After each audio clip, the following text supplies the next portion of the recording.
Okay. It's starting. I'm going to run over there and share it everywhere it needs to go. He's the guy who foster grants. Yeah. One more tidbit about this here. It may be desynced about 5 seconds. So what happens up there is not what's happening down here. But this is what they're seeing, or they're seeing that? They are seeing that. But Okay. when you look up here at the preview, it's going to be off by a couple of I seconds. see. I just looked at, yes. Yep. Okay. So don't get thrown off by that. Just keep looking at the camera and keep looking at your the presentation now. You should be fine. We keep the mask on, or do this? I would say you could take the mask off until someone shows up. Okay. Yep. And if you can clip this to your collar.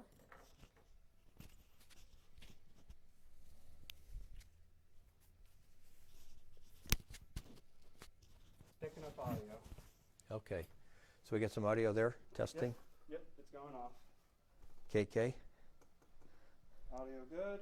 Video good. Okay. Stream health. We look good. Yep, and We got it. You know what? You don't have anything in the background that says Oak Hill Collaborative, do you? Yeah, but is that reversed on there? That is an excellent question. Let's find out. You know, I had one that I had printed. I just wonder with that, because right now, I mean,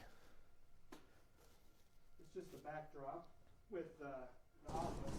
boom. No ceiling. My bad. Sideways is the best approach. I'm used to working downstairs. And the ceiling's really high. Alright. Let's see if we can get this in shot.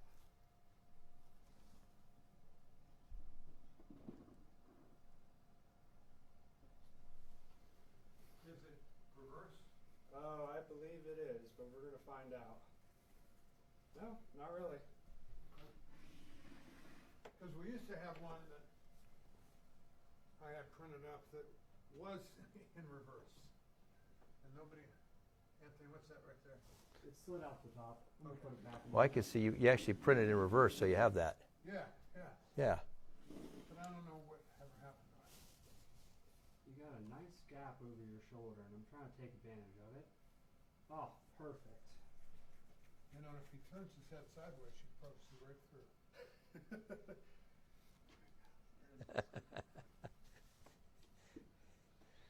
It's weird because I turn one way and it's more than 5 second delay. It's like 10-second delay. Yeah. I've thought of ways that I can make the desync a little faster, and what that does is make the quality lower. Okay. And we don't want you to become a blob of pixels. So what are they seeing right now? Are they seeing me? They are Looking seeing around? your presentation as the main event, Okay. and then they see you down in the corner. They do see that. Okay. Yep, and you got a nice little frame around yourself as well. Yeah, so we got, looks like 3 people. One person, it was 2, it was up, now it's back down to 3. Yeah, it's going to bounce around for a bit. If they want to talk, are you checking if they have a comment? Or do I do that? Up in the left there, Yes. under comments. Yes. And I'm also going to be joining so that I can actively Okay. survey the audience. Okay. Yep.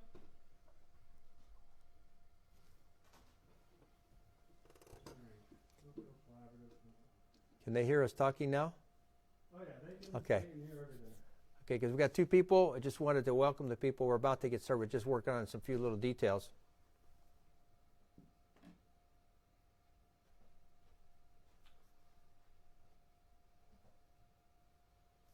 All right. How's it going? Good. How are you? Yeah, good. How's your body?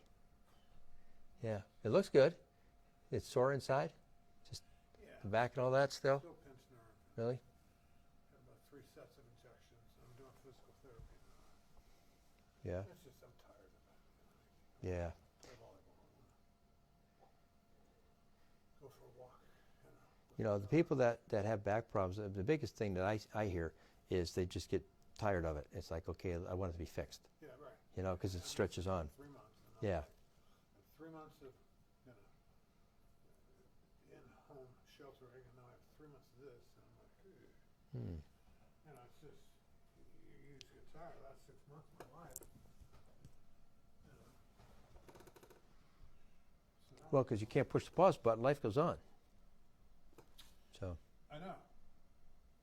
And I'm 70, and I guess it's never going to get better. So doing it. well, not sure if that's the right positive attitude, but She said that with a smile on my face. yes.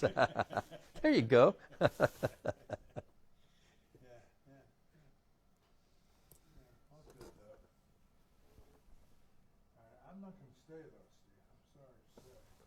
You're not. I'm not. I thought you were going to go with me. Put signs up. Yeah, don't put signs in my yard. I would. Katron put up like 4 of them. We have a girl here who is a League of Women Voters. Mm-hmm. She's also closet, liberal. But she doesn't like anybody because she just knows it all and threaten your 501c3 status. Yeah, Oh.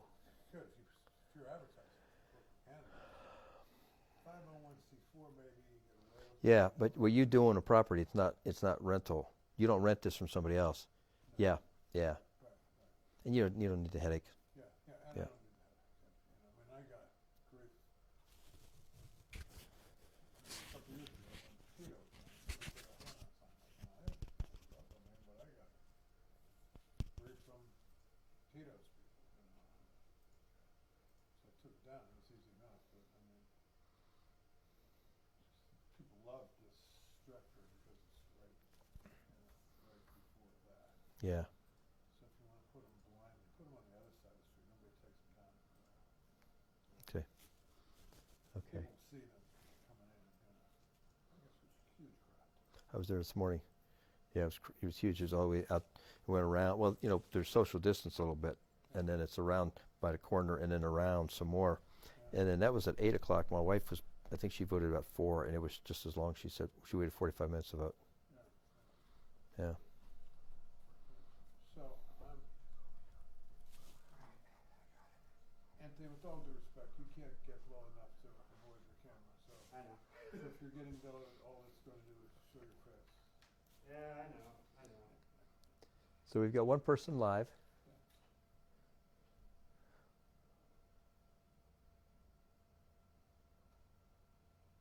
Now we're 2. I hope we get something. Well, we record it, right? And then you can send it out or put it online. Okay. This is all being archived, Yes. Okay. so whoever doesn't catch it live will, get the highlight reel later. Okay. So ready to begin? Yeah. You are. Yeah. Okay. We're ready? All right. See you, Pat. Good luck. Thank you for being here. Thank you for everything you do for digital inclusion Okay. in Mahoning And County. digital knowledge or digital advantage. That's right. Digital advantage. Well, good evening, everybody out there, and thank you for joining us. We are now going you live from Oak Hill Collaborative on the streets of Youngstown, Ohio, just by the old Southside Hospital. But we're glad you're joining us today. This is an exciting time. There's a lot going on in digital safety and awareness we're going to talk about. We're going to talk about some high-level things. We do have people monitoring us, so if you have a question, you don't need to wait to the end. If you just want to just say what that is, and we can address it right then and there. But I'm glad that you are joining us today. My name is Steve Kristan, and I am retired from AT&T. I've done a lot of work in teaching and education, and specifically with safety, dealing with kids as well as seniors and everybody in between. And Pat and I have come together several years ago to help the community. The whole idea is we want to make people more aware of what's out here and make it more user-friendly, if you will, because we believe that technology can improve the lives of people here in our community. So thank you for joining us today. We're going to talk about something near and dear to everybody's heart, and that is digital safety and awareness. So what does the Oak Hill Collaborative do, and why are we here? Well, Anthony is the genius behind all this technology, and he kind of fits a perfect example of what we're trying to do. Our objective here at Oak Hill Collaborative is to revitalize the community through some small business development and work in the neighborhood, beautify it. And what we want to do is improve the quality of life in the Oak Hill Collaborative and the creation and utilization of makerspace. And the IT genius behind this, if you will, is Anthony. So Anthony, thank you. He's joining us too. If you want to send a note, he is the one that will be responding to that. So why are we here? Well, when you go back today, this week is National Digital Inclusion Week, and really the high level view, if you will, of what we're trying to accomplish is we're trying to make technology easier to use and more enjoyable.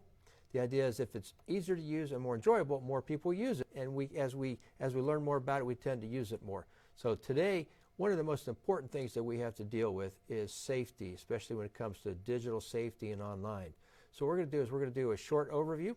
Lots of time for questions at the end if you want, but I'm saying, as I said earlier, if you have a question, raise your hand, send it. Anthony will be commenting or collecting those, and we can pause and we can answer those questions. So why are we here? We are here to teach you, to discuss with you, and to help educate you and have a little bit of fun. Computers, technology, smartphones, tablets, a lot of things we'll talk about that in a minute, apply universally. And for some people, it can be challenging. We want to make sure you're safe online, and like anywhere else, whether you're on a city street or you're on a computer, there are safety things you can do, and there are dangerous things to watch out for. So we're going to talk about that. So when I say digital safety, what I want to make sure is that everybody understands what we're talking about. Digital safety has a couple different components. We typically think of digital safety as protecting privacy, and it definitely is. It is. We've got to protect our privacy. We typically don't give away information to strangers that may come to the door. We may see on the grocery store or where we're out and about. We got to keep that same mindset in protecting our privacy when we're online. So, and we'll talk a little bit more about it, but protecting privacy is critical because of the way the internet is. It's not just in one area. We're not just protecting our privacy here in the Oak Hill Collaborative or in Youngstown or in Mahoning County or across the state. It's a wide area because remember, we're talking internet, which is all over the world. So when you talk digital safety, you are talking about protecting privacy. The good news about that is we have a lot that we can do. We can take control and protect our privacy. The challenge is we've got to be diligent. And the bad guys are doing more and more and getting smarter and smarter trying to fool us. We've got to be more protective, and we'll talk about that. The other thing about digital safety, which a lot of people think about, is predators, especially when it comes to teens and young adults. Predators use the internet a lot of times to go after people and connect with people, and we'll talk about the predator and prey, that thing that takes place with a lot of times our young adults, not so much our children, and we'll hear more about that in a little bit. We always think of predators and children. Actually, the biggest danger and the most common and frequent is with teenagers and young adults. We'll talk about that. But it's more than just predators and privacy. It's also internet safety. When I'm surfing, how do I stay safe? Media safety, and what am I looking at media-wise, and what kind of information may be collecting of me? And then online safety is a term. So all of these, internet safety, media safety, online safety, on one hand, they all mean similar things. It's kind of a broad blanket statement, and we're going to talk about. So we take all of that and we include it as internet, as digital safety. So when we talk about safety, it's important to understand safety is a concept that I like to say is device agnostic.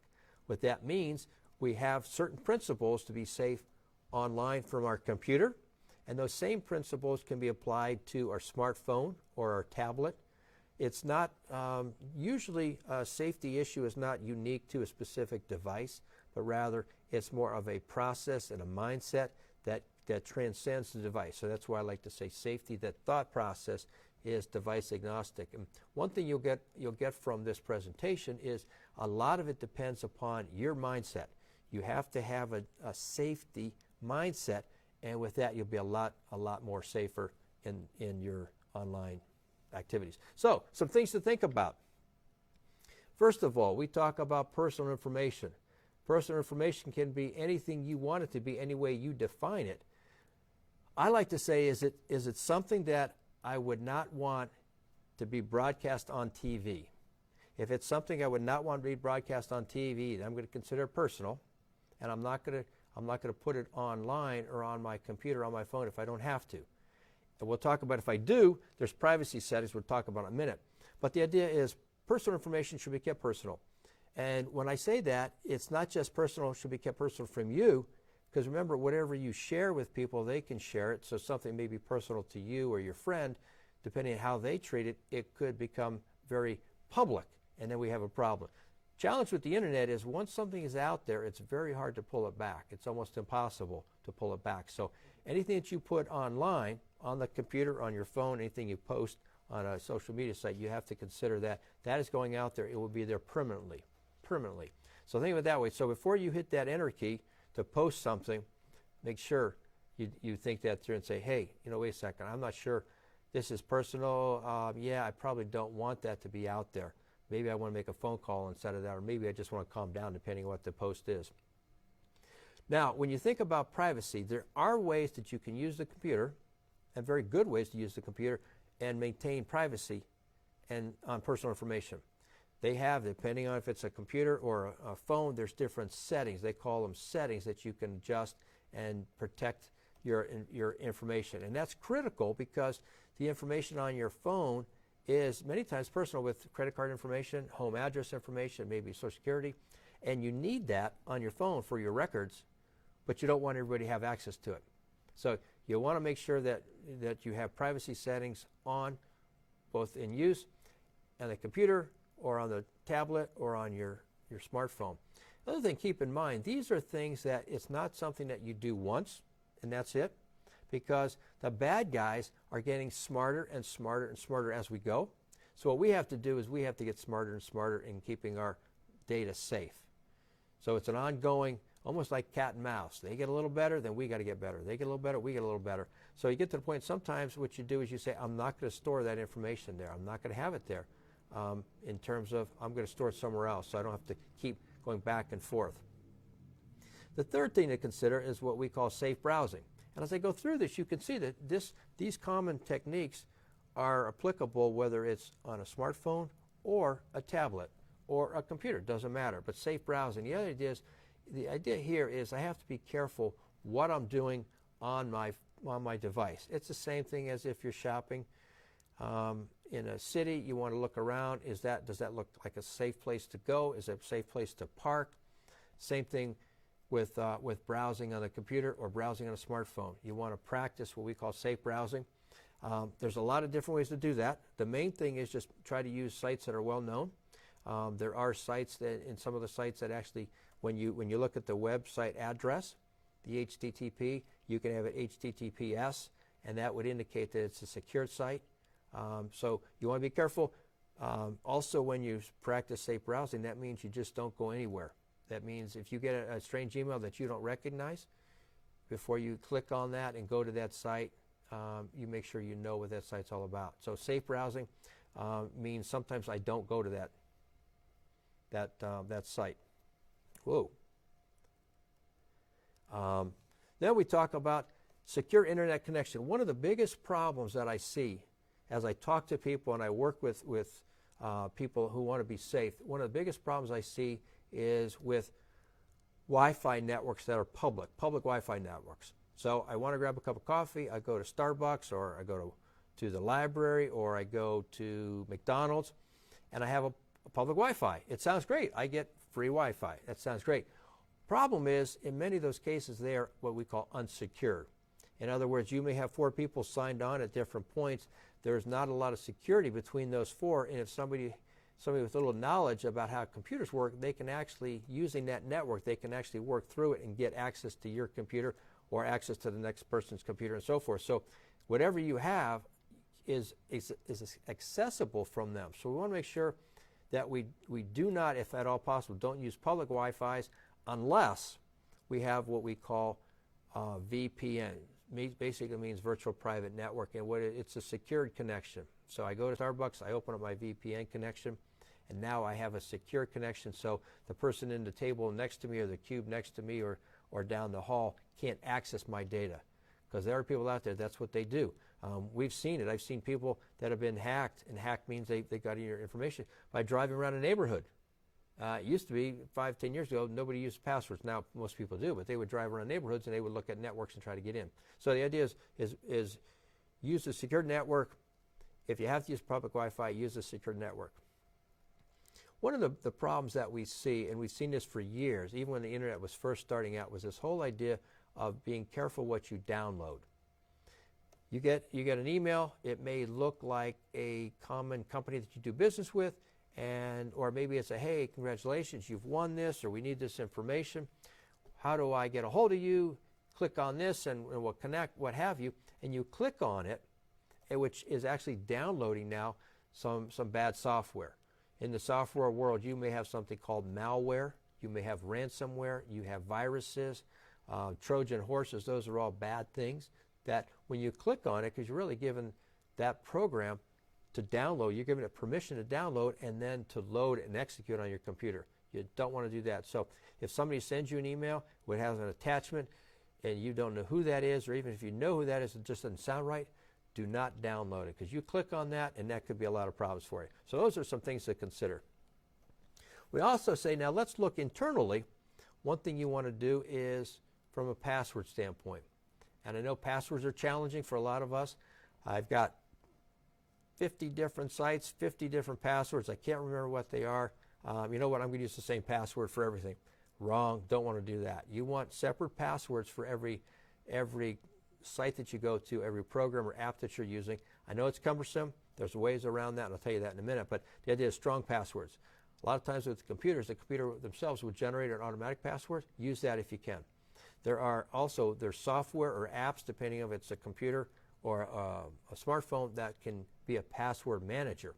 So it will create passwords for you, and then it will monitor that. So it knows that when Anthony is signing on to the Giant Eagle site, this is his password. It knows that when Anthony's signing on to Farmers National Bank, this is his password. When Anthony's signing in Oak Hill Collaborative, this is his password. And it keeps track of that, so Anthony doesn't have to remember them all. But yet it keeps it in a secured way, so nobody can have access to that. So those are password managers, highly recommended, highly recommended. If nothing else, at least you want to change the password slightly from site to site. Ideally, you never want to use the same password for more than one site. What we see a lot right now with the growth in Amazon is the idea of online shopping. People think Amazon, they think online shopping, it's everything you didn't know you needed, you can get today by Amazon. And so you especially want, when you're shopping, if it's not Amazon, a well-known site, make sure it is a secured site. Again, what I said is you can look for that HTTPS, make it a secured site. I tell people, don't buy from sites you don't recognize. We had some personal experience with that. My wife was looking for a particular brand of snow boots, and she did a Google search, like we all do, and she found it, and she found a price, and it was sort of like that brand. Oh, too fast? Okay. Oh, okay. Okay. Can I have a glass of water? Sure. Thank you. I just get excited about this. So one of the things that we did, we went online, and my wife found some boots that were out there that she really liked, and it was a good price. And she said, you know what? It's from the name brand that she wanted, and it was their site. Thank you. It was their site, and so she ordered them. Well, funny thing happened is when they came in, they were counterfeit. And she didn't realize that until she looked at them, and they didn't look right. They didn't bend right. They didn't feel right. They didn't fit right. So she actually went back to the website, and she realized that it was not the actual site for this brand, but rather it was a counterfeit site from China. And now she was able to get her money back, but it took several months. And so what happens is a lot of times when you do a Google search, let's say I'm looking for laptops, whatever it might be. And there's advertisers that then send up that, and when you do a Google search, they're listed on top, and some of them have names that look very common and familiar. You pick that, you think it's the right one, and it's not. So when you do online shopping, you want to make sure that using secured sites. Another problem that I ran into with my with a family member, they had a problem with their Apple computer, and they went online, and they I don't know why it does that. They went online and did a search and said basically Apple computer help, and they saw the Apple site, and they connected to that, and they started talking to people, and about halfway through, that vendor said, well, I need your credit card number now. And my dad said, well, why? And he said, well, we need to charge you and so forth. And it ended up, it was not an official Apple site. It was a site that looks like that with their name. And so he had a problem. He had given a credit card. He didn't realize it. It was a problem to back it out. But so when you're online shopping, you want to make sure that you're using legitimate sites. And I will tell you, over time, these sites are getting smarter and smarter and smarter. And so you want to be careful from that. I typically only buy from a few sites that I know I recommend. And even like on eBay, you can still find a lot of good deals on eBay, but you have to make sure they're legitimate sites. Now, so that's something that we're going to. Now think of it from an internal perspective, in the sense that to be safe and digital security is the idea of what am I posting? And when I say posting, what am I putting out there online? You know, in the old world, I could write something down. If I didn't like it, I could crinkle it up and throw it away.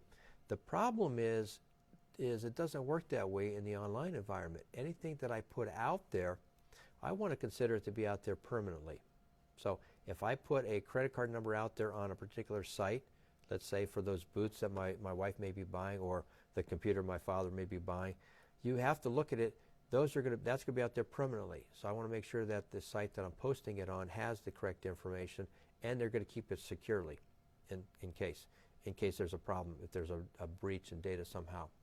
The other thing is, you think about from social media standpoint, and we've all done it. We've all had a bad experience with a product or a service, and we get upset, or maybe somebody's gotten us angry, and we have a lot of anger, and we type something out and we send it out, and then we think later on, you know what, I probably shouldn't have done that. I don't feel that way now.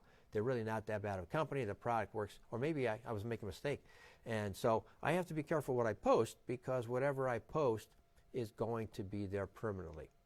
And we see that a lot when you're talking with friends and family. If somebody says something that maybe annoys you, instead of taking a time out, 10 minutes, you automatically respond. We see that a lot in Facebook. In fact, I've never seen, and I don't know, Anthony, if you have, I've never seen an argument get won on Facebook. But people, they jump in, they send these things out, and they go back and forth, and then you end up with hurt feelings. So one thing to consider when we're talking about safety, and that is careful what you post. But it's not just that. From a safety standpoint, what we have to be careful of is what kind of information we're posting. I'll give you a prime example. You have Facebook, Twitter, Instagram, whatever, and you're excited because you're in Florida on vacation, or you're in Boston on vacation, or you're in Chicago on vacation, and you say, this is great, I want to post this, so all my friends can see where I'm at. So I'm sitting there having a great time here in Chicago. Well, if the people are looking at that and they say, well, geez, man, Anthony's in Chicago, that means his apartment back in Youngstown is not occupied, and they may go and try to break in and steal. So when you're posting stuff like that, be careful what you're posting, and don't invite people to maybe rob you. And this is especially important for parents out there, because a lot of times our kids will post things. Hey, I'm hanging out at the mall. I'm here at the XYZ store. Why don't you come out and join me? Those kind of things. And you have predators, and we'll talk about those in a moment. Predators can actually track and find out where your kids are, where your young adults are, and then trace them and track them down. So be careful what you post, in the sense that you may regret it later, but also it may have private information on it. And when I say post, it doesn't have to be written. A lot of times we'll see things that somebody may post on, especially social media, a picture, and maybe they're in their bedroom, and behind the bedroom window there may be some sort of building that they can see, or maybe it's a sign on the wall. It may say Fitch High School, or maybe Cheney High School. And so somebody all over the world can look at that and say, Cheney High School, they're in Youngstown, and start working that through. So we have to be careful what we post. especially in pictures, because we don't think about that, what could be there. Now, as we talk about being online and posting information, we also have to be careful on who we meet online. And we'll be careful about, we'll talk about that a little more on the next screen or two. But the idea of meeting people online, you have to be very careful, because oftentimes people are not what they seem to be online. You can be anybody you want online. You can be a male, you can be a female, you can be young, old, and everything in between. And nobody knows. So when we're meeting people online, we have to be very careful. In my house, my neighborhood, I don't open the door and invite strangers in. So I have to take the same approach on my computer, my smartphone, that I don't invite strangers into my computer or into my phone. Finally, and this is more on the PC side than the Mac side, and more on the when I say that by Windows based, and more on PCs rather than iPads and iPhones, is the idea of antivirus software. We have to keep that up to date. As the bad guys are getting stronger and stronger at it, especially overseas, whether they're Russian, whether they're Chinese, whether they're Romanian, they're coming from all over, and they're getting smarter and smarter. We have to make sure that we have antivirus software that's up to date, and that will, in essence, put a block protection around especially your computer. Some people do it on their iPhone, iPads, their Androids. Not as much. It's more important to be on the computer. So those are some things to consider. I know I went pretty fast. I want to slow down a little bit, but I think grab a drink of water, catch my breath here. But those are things to consider.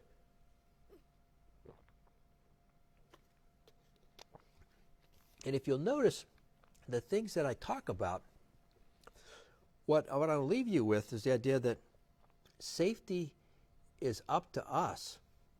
Safety is not something that happens to me. It's something that I do.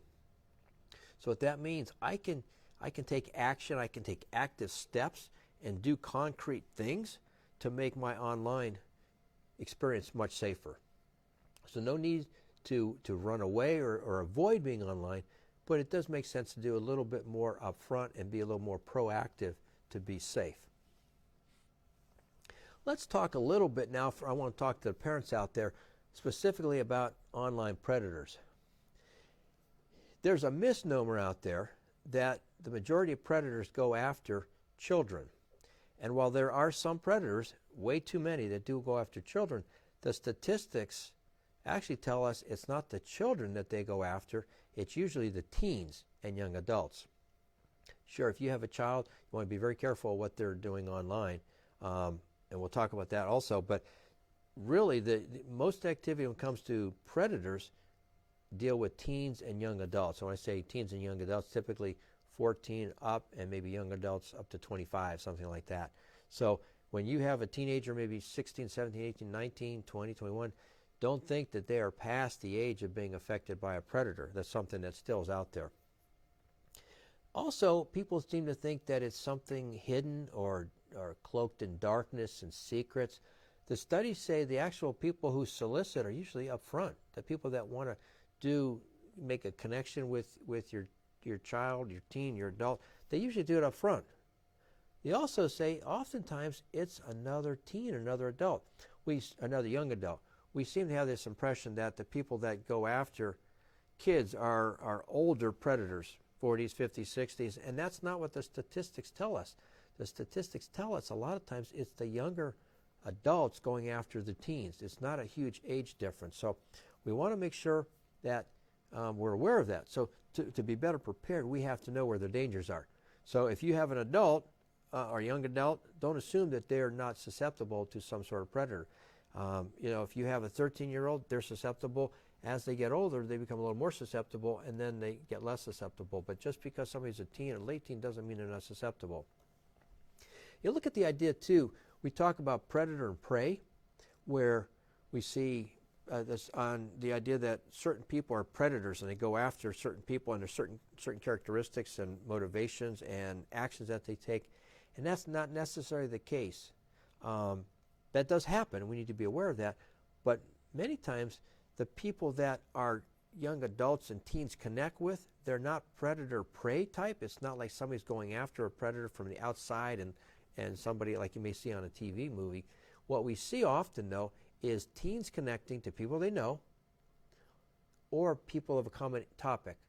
So let's say I know people, I connect with them, I have a higher likelihood of the predators coming in through that way rather than the predator-prey concept. Also, though, with topics of interest, you may have a teen that's interested in a particular topic, let's say a certain band, might be a musical band, and they go on a site and they're talking to people of common interest with that band, and so they connect with that. It seems like an innocent way, and that's where a lot of times the predators come into our teenager's life. So again, something to think about. It's not just your 5-year-old or your 10-year-old that we have to be careful of. It's also our teenagers and our young adults. So how do we handle that? I believe that the best way to protect our kids is to be open and honest and upfront with them. Keep that communication going. What I mean by that, we want to educate our kids and we want to communicate with them. We don't want to do messages based on fear, because statistics tell us that kids don't listen well with fear message. We want to encourage them, especially on gut feel. We want to encourage them and say, hey, if anything doesn't sound right, doesn't look right, doesn't seem right, come and tell me. Come and tell your parents, your grandparents, any adult that you may be living with, whoever it might be. So the idea here is to not base it on fear, but base it on, okay, here's some things I can do. So I'm looking here, trying to give an example, that oftentimes it's like a lot of other stuff. The predator online does not have a predator name on their forehead, so it's hard. So what they do is they work in a more subtle way.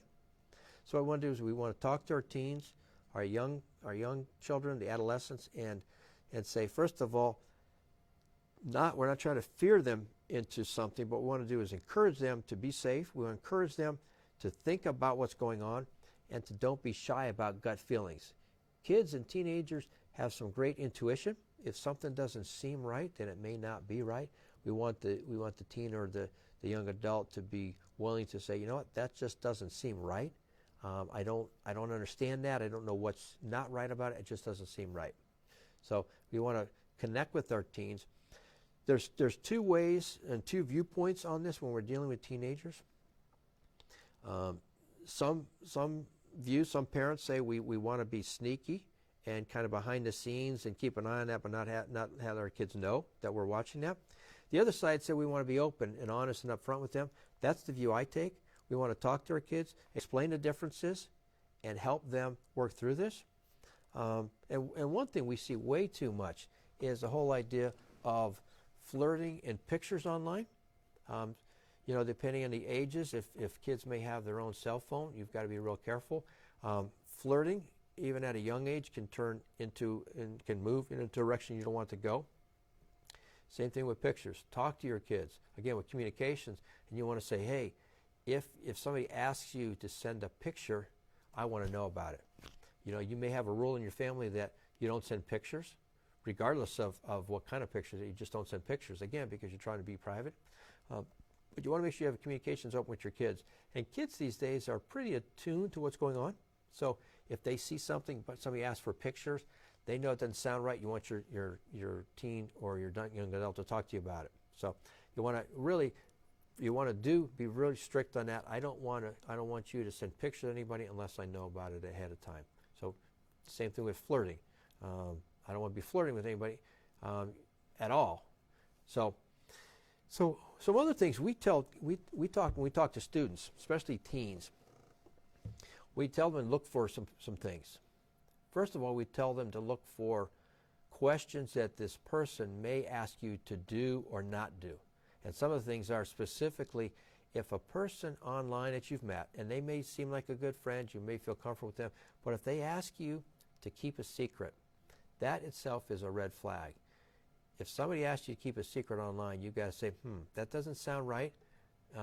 My gut, my instinct tells me that's not right. You want your child or your teen to recognize that and say, wait a second, that doesn't sound right, and then go talk to you or talk to their grandparents or whomever it might be, their guardian, and say, hey, this person's asked me to keep secrets.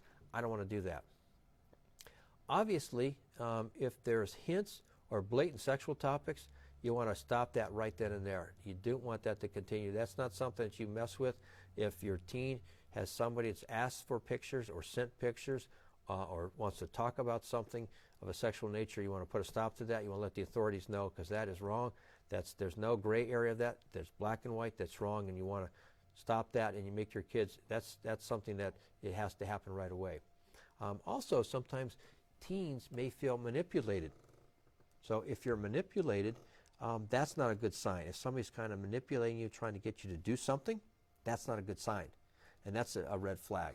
And finally, a lot of times we raise our children to have good values of our family, and if there's somebody that they've met online and those values don't mesh, then that's not a good sign, and you want your teen to talk to you about that. So these are things that, again, you see these are reflective in a sense that I'm teaching my child, my teen, my young adult how to react. I'm not telling them don't do this or do that, as much as I'm saying, I want you to think about this and work that through. We found statistics tell us that this is a much better way to keep our teens safe in a way that they reflect. So they're building inside themselves the idea of safeguarding. What I want to talk now is about safe apps. There's a lot of apps out there. There's thousands and thousands of new apps coming out every single day. And when we look at that, we have to say which apps are safe, and I've got a list in just a moment, and which apps are not safe. And it changes. It changes all the time. There are new apps coming out. Some become safe. Some are not safe. Some are safe now. They become not so safe. It's something you almost have to be diligent on a monthly basis. So what I like to tell parents is it's not a question of which apps per se are safe or which apps are not safe. It's more about how the app is used. So how it's used. And what I mean by that is, sure, there are some apps that are inappropriate for teens. Let's say there's some adult dating apps. Well, we definitely don't want teens. That's inappropriate no matter what. But there are other apps that, depending on how it's used, it may be safe, it may not. And I'll talk about Instagram in a little bit. Instagram is one of those. That could be really safe, or that could be not so safe. So the idea here is not what the app is, but how it's being used. We look at how it's being used and how does it affect personal and privacy, personal information and privacy. That's a big problem with a lot of these apps. Not that what they do is necessarily wrong, but what they do is they collect data that then enables the bad people to connect to find out information about our kids. So that's what makes it bad. Not so much the app itself, but what they do in terms of data and personal information. Probably the biggest area that we see problems with our teens is what I would call location services or tracking. You know, these phones, and I'm not sure, oh, here's my phone. You know, this phone is so sophisticated, there's more computer power here than what put man on the moon. And there's all kinds of tracking information. The problem is that it tracks where I'm at, and some of the apps that I use can track where I'm at. And then if people know how to manipulate that data, they can find out. So a lot of people don't realize, but when you take a picture, depending on how your setting is on your phone, it's going to map the location of that picture. So I take a picture here at Oak Hill Collaborative in Youngstown, Ohio, and that photo can be embedded with that location service. So I've got to be careful of that. I want to turn that off. So that's the other thing with some of these apps, that they are great for tracking, because I want to do that. I want to track where my package is. That's great, but by the same token, I don't want a predator to track where my daughter is. So you look at that. You want to look at what the purpose of the app is. If the purpose of the app is for data and just keeping track of maybe notes, that's fine. However, maybe it's not for data, but it's for dating. Well, dating is something that maybe you don't want your 15-year-old to have a dating app with adults. So you do want to look at the purpose of the app and so forth. So let's go here. What's a safe app? What is, or what people say, Steve, what is the safe app for my kids? Well, completely safe, I tell them, it doesn't exist. The safe app can be different for different people. If I'm a 14-year-old and I'm using this app for pictures and I follow safe procedures, that may be a terrific safe app. The same app, though, with somebody who's 14 not following those same procedures could be very dangerous. So it is different for different people, and that's what makes it challenging, because we don't know always how our kids are using it, but we want to make sure that the app is being used in a safe way. So it needs to be a safe app and used in a safe way. And then also that changes over time. Facebook may come out with some changes on their location services, and all of a sudden it went from safe to unsafe, or maybe it went to unsafe to safer. And we see that a lot, especially with social media sites. So you gotta be constantly aware, constantly diligent, and finding out, talking to your child a lot, talking about other parents, or going on the web to find out how things are being changed, because these apps are changing all the time. And Facebook is the one that seems to change a lot, and sometimes it's safe, and they make a change and it's not so safe anymore. And it primarily has to do with the location services and the privacy. And a lot of these apps, they have a default to be less private, and you actually have to change the setting to become more private. So I would say just it's constant awareness and diligence. Now let's talk about some apps. And what apps are? Apps are little programs that go on a smartphone or tablet. And I bring this up because we've done classes on these. And if there's interest, let us know, and we can set those up. But there's specific apps, and there's classes that we do on apps. We can do a class on one app, or we can do a class on different apps. And it's probably a good idea to understand what your kids are using from an app standpoint. And all an app is just simply, it's a program to do something on the phone or tablet. So what I did is I looked at some of the apps out there that I tell people to stay away from. Now, you're going to see this list out there, and you're going to say, you know what, my son uses that, he loves it, it's safe. Or, hey, I use that app, and that's safe, so I don't understand why you're saying that. And that's fine. There may be 1 billion users using Facebook, but there's enough people out there to be a red flag to say, hey, be careful. Same thing with Instagram. And I actually put Instagram on here, and I'll tell you about that in a minute. But the number one app that I tell people to stay away from is TikTok. It's a huge app. We talked about it. I was on WFMJ. We talked about it back in March a little bit, in May. And right after that, the president came out and said TikTok is bad. The challenge with TikTok is it is so big, so broad, nationwide, international-wide, but there are some security problems in that people can track down where you're at. And so we want to be real careful of that. So the idea is taking a video and publishing a video in itself isn't bad. However, what we see is some of those videos are more adult in content, and that's not probably what you want for your teen or your young teen.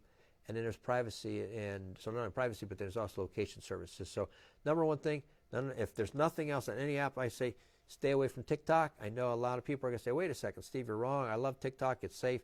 I understand that. I still recommend staying away from TikTok for teenagers. Next one is something called Ask FM, and it's a way that I can have anonymous questions.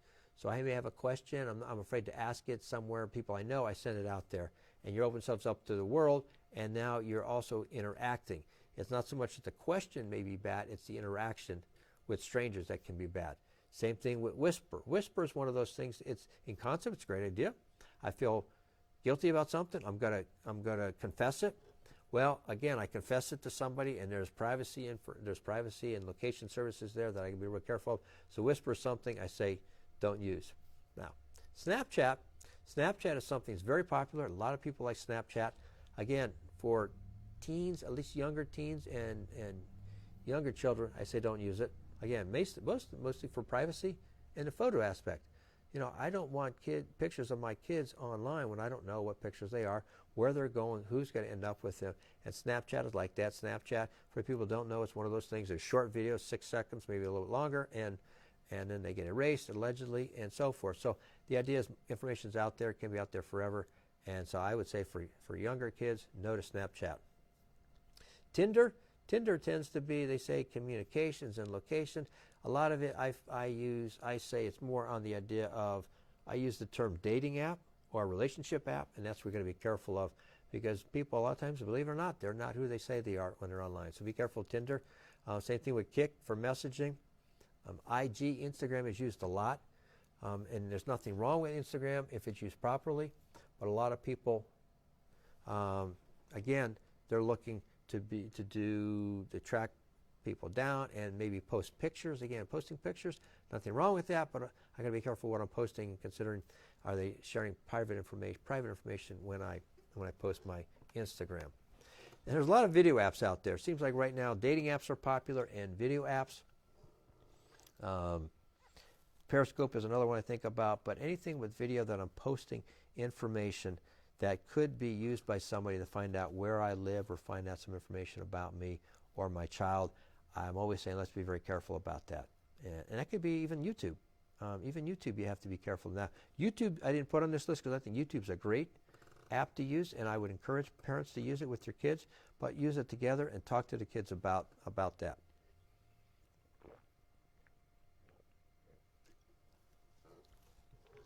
When I talk to parents about safety and apps, the number one item that I bring up that people are surprised about is what I call the secret photo vault, also known as the Calculator Plus app. And I would encourage you, if you have a smartphone, have a tablet sometime next day or two, to go to the App Store or Google Store and look at, just do a search on how many apps there are. Do Calculator Plus or Secret Photo Vault. Well, what these are apps that look harmless. So what happens is your youngster or your young teen, your teenager, will load the app and it says Calculator Plus or something very innocent looking. And so if a parent were to happen to see this, it looks innocent, they don't think anything of it. Well, in reality, what they are, those are secret vaults to hold photos.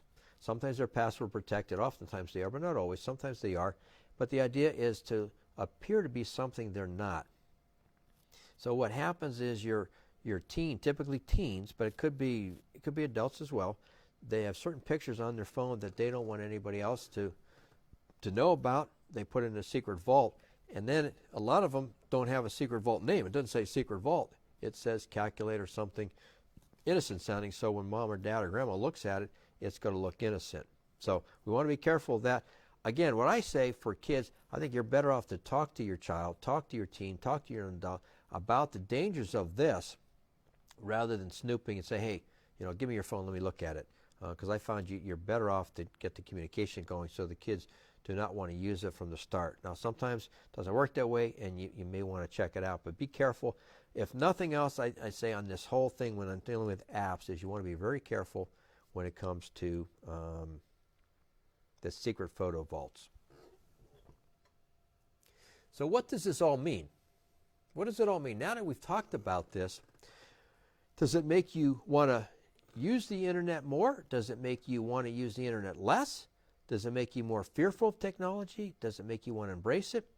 If you look at it, as I said earlier, what we're trying to do here at the Oak Hill Collaborative is we're trying to make it so it's easier to understand the internet, that you can better understand what it can do for you, the benefits of the internet, how you can use it, be less fearful of it. Especially seniors, they tend to be a little more fearful of it because they're concerned about maybe breaking something or something not working. We're trying to get away from that. There's a lot of information out on the internet. It can do a lot of good work, but we have to be careful. The purpose of this was not to make you fearful, but actually give you some confidence and some courage to say, you know what, I hear all these bad things about the internet online and on the news, but I know now that there's a few steps that I can take, that I can be more secure. I can surf the web. I can visit people with Facebook or what have you. There's things I can communicate with friends and family. I can share pictures safely and privately, and I can have a great experience. So that's really what it means is we're not trying to make you fearful, but rather just the opposite. We're trying to make it so that you can enjoy the safe environment that computing can be when you be proactive about that. So the idea is, as I said, we're not trying to get you to not use technology, just the opposite. We're trying to get you to use technology, but use it smartly or use it smartly. And when I typed that, I said, you know what, that's not really a word, smartly. But as I thought about it, I like that term. It sticks in your mind. So when you're thinking back and you watch this and you say, smartly, I want to use technology smartly. So it's not like we're not going to try to get you to use it. In fact, just the opposite. We want you to use it smartly. And so with that in mind, I want to thank you for joining us today. It's been a great time. There's a lot of information. I know I talk fast, probably a little faster than I wanted to. I got a lot of information through. I'm looking at the time. We're coming up right on our goal. What I would do here is I would open up if you have questions, or Anthony's going to be around. You can watch this video at your leisure, And if there's something that you have a question on, I would love to answer it down the road. So what I would invite people, if you don't have any questions now, that's fine. But you can always reach out to the Oak Hill Collaborative and talk to Anthony, talk to me. I'm Steve Kristan, and we can help you out in any way that we'd like to help you out in any way we can. There's my email address as well. But with that in mind, if there's no questions right now, and that's great, we are all set. So I want to thank you all for joining us. I know I talk fast. There's a lot of information. If you've got questions, you can email me or you can call Oak Hill Collaborative. And Anthony, what's the number here? The number here. The number is 330. Oh, just 1 sec. I didn't have Okay. this on tap. 330-518-5884. Okay, it's 5884. So that's That's the last four. yes. It's 330-518-5884, or you can find us online, safely online, and reach out to us if there's a question. If you like this, you want more information. Like I said, some of the things we've talked about, we kind of did at a high level and a little quick. If you want more information, go a little deeper, we can do that. The purpose is not to scare you on the internet. It's actually to make you more comfortable in using it.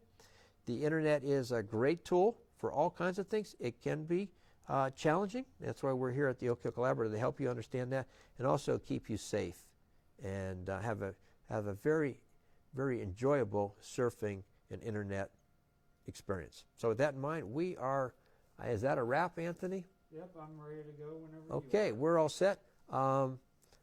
Again, if there's no questions, we are signing off, and thank you much for joining us, and you have yourself a great rest of the evening. Bye now.